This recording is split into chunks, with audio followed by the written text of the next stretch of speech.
là, ça va être intéressant de planter le décor par rapport à ce qui est en train de se jouer. Donc, on n'a pas forcément tous très conscience. Fin 2013, c'est la réforme de la PAC, et là, il va se jouer énormément de choses. Donc, pour ceux qui suivent un petit peu ce qui peut se passer d'important, on a eu le programme REACH, où il y a eu des débats très très intenses au Parlement européen. Vous êtes député européen, et vous écrivez fort bien, et vous l'évoquez très bien dans votre livre.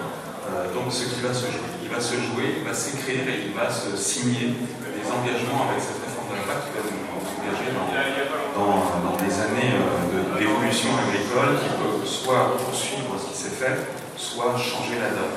Alors la première question, c'est de dire comment se prépare, déjà votre témoignage en tant que député européen, comment se prépare cette discussion.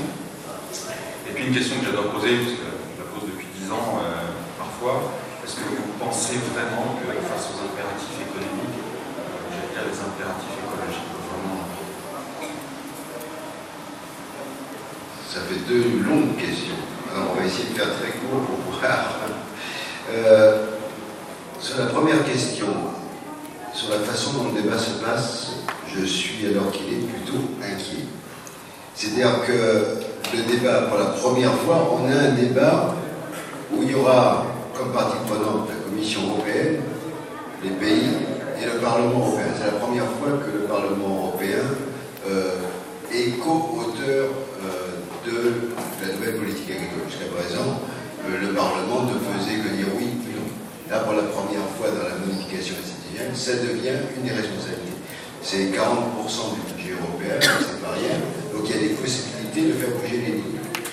On a la chance actuellement d'avoir un commissaire européen de l'agriculture qui est un Roumain, qui s'appelle Dacian Ciolos, qui est quelqu'un qui connaît très bien les enjeux, qui a participé à de nombreux réseaux avec nous depuis au moins une vingtaine d'années.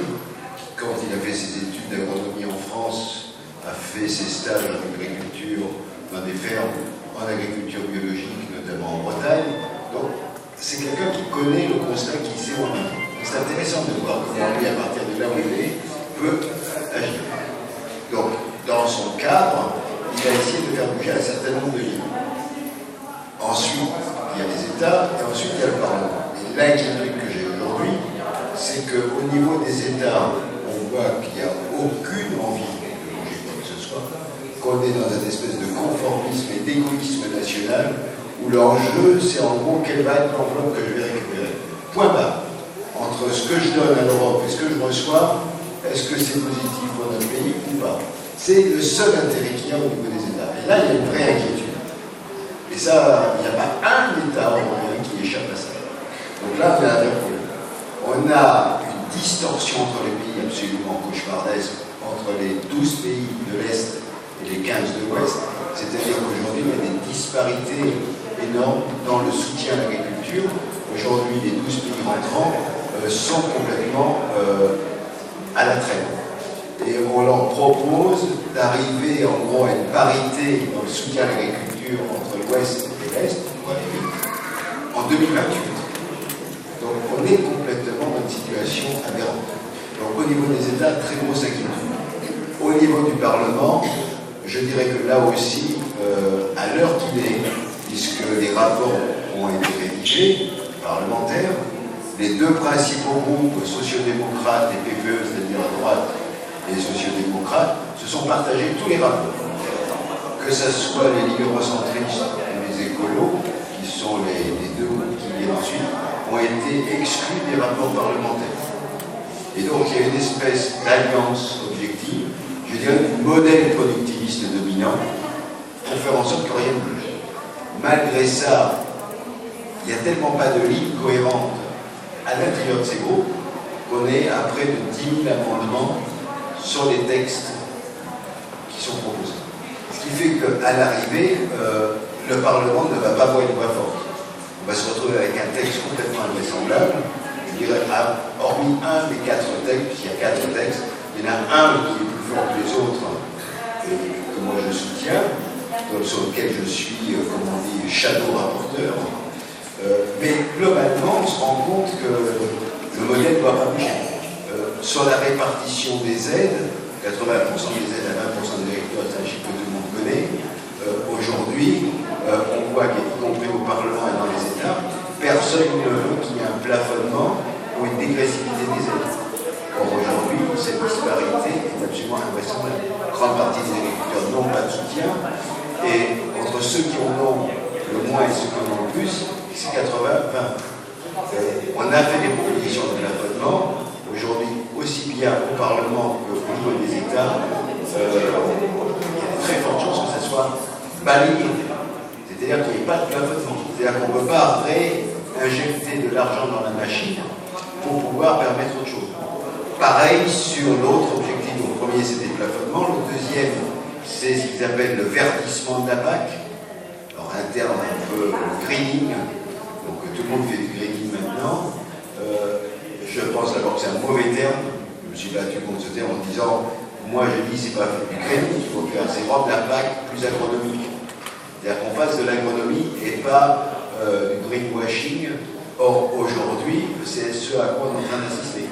Normalement, 30% du soutien à l'agriculture et aux agriculteurs, c'est pour transformer les pratiques agricoles. Quand on regarde ce qu'il y a dans les contenus des textes, aujourd'hui, ça va être des catalogues sur lesquels les gens vont choisir telle mesure ou telle mesure. Je ne vais pas rentrer dans le détail là, mais ça ne va pas faire bouger d'un millimètre les pratiques agricoles. Avec notamment une mesure que nous on pousse, et qui pour l'instant n'a pas avancé, qui est comment l'Europe reconquiert son indépendance en protéines végétales. Pour le grand public, les protéines végétales, c'est globalement le soja qui sert à nourrir les porcs, les volailles et les vaches. C'est 85% aujourd'hui des importations qui permettent de nourrir les animaux en Europe. Si demain les porcs ferment, en un mois, c'est la moitié du cheptel qu'il faut abattre. Donc on est dans une situation aberrante en termes de balance commerciale, mais encore plus grave, si on reconquiert cette indépendance en protéines végétales sur un laps d'année, en 5 ans on peut déjà diminuer par 2, ça a un effet colossal sur l'agronomie, sur la rotation des cultures, sur le fait d'utiliser moins d'engrais. Tout ça, ce sont des choses que tous les agronomes connaissent. Et donc, le changement de la pratique a un effet immédiat, à la fois sur les nappes phréatiques, sur les algues vertes aussi, etc., etc. On peut complètement transformer le modèle par cette question des protéines végétales. Aujourd'hui, on nous dit c'est pas possible, l'OMC ne sera pas d'accord. Donc, et ça, et je vais terminer avec ça, c'est pour dire que le débat sur la réforme de la PAC, c'est pas simplement un débat sur l'agriculture et sur l'alimentation, c'est aussi un autre rapport de force sur la conception du marché international et de son rapport à l'environnement. Aujourd'hui, il y a complètement une coupure entre les deux et l'environnement n'est toujours pas pris en compte comme étant un des histoires majeures du lien. Et or, l'alimentation de l'avenir va passer par ça.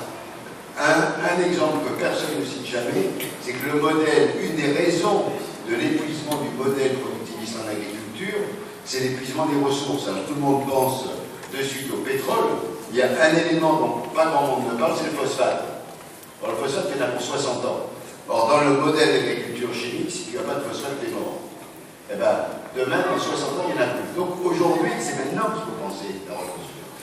Donc, voilà le débat tel qu'il est. Et maintenant, c'est aux citoyens. On a 7-8 mois pour pousser. Et là, je crois que c'est important. En France, il y a une volonté, malgré tout politique, d'aller dans une certaine direction. Et globalement, ça ne va pas encore assez loin. Donc il va falloir continuer à se mobiliser. Donc moi, j'en corrige pas. Les choses ne sont pas perdues. Simplement, c'est à chacun